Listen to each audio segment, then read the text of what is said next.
খোৱাং সমষ্টিৰ অন্তৰ্গত মৰিয়া আলিত সৃষ্টি হোৱা ধূলিয়ে জলাকলা খুৱাইছে স্থানীয় ৰাইজক। খোৱাম আজাগুৰিৰ পৰা শিলপুতালৈকে পথটো উন্নীতকৰণৰ বাবে ঠিকাদাৰে কেইমাহমান আগতে আৰম্ভ কৰিছিল কাম। কিন্তু কেমিকেল দি আৰম্ভ কৰা কাম আধাতে সামৰাত ধূলিময় হৈ পৰে পথটো। ধূলিৰ ফলত ব্যাপক সমস্যাৰ সৃষ্টি হৈছে অঞ্চলটোত। ধূলিৰ বাবে দেখা দিছে বিভিন্ন ৰোগে, যাৰ বাবে ভুক্তভোগী ৰাইজে বাঁহ বান্ধি বন্ধ কৰি দিলে পথটো। অতি শীঘ্ৰে পথটো নিৰ্মাণ কৰিবলৈ স্থানীয় বিধায়কগৰাকীক আহ্বান জনাইছে অঞ্চলটোৰ ৰাইজে।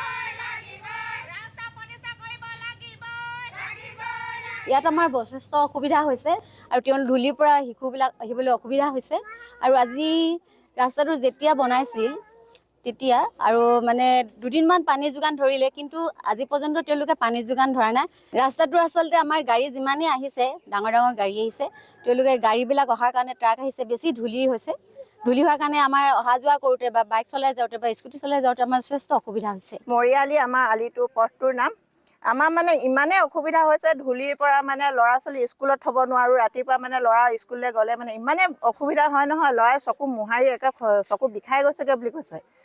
ইমানেই ধূলি, আগফালে বাৰান্দাত আমি বহি থাকিব নোৱাৰোঁ, ইমানেই ধূলি একদম আৰু ধূলিতো গাড়ী চলোৱাবলৈ আগফালে বহি যায় ন, কিন্তু পিছফালে যদি আমি ৰখোঁ নহয়, আধা ঘণ্টামান আমি ৰখি দিব লাগে। আমাক যদি ৰাস্তাটো যদি সোনকালে আমাক বনাই দিয়ক, আৰু নবনোৱালৈকে আমাক 3 টাইম কিন্তু ইয়াত ৰাস্তাত আমাক পানী দিবই লাগিব। যদি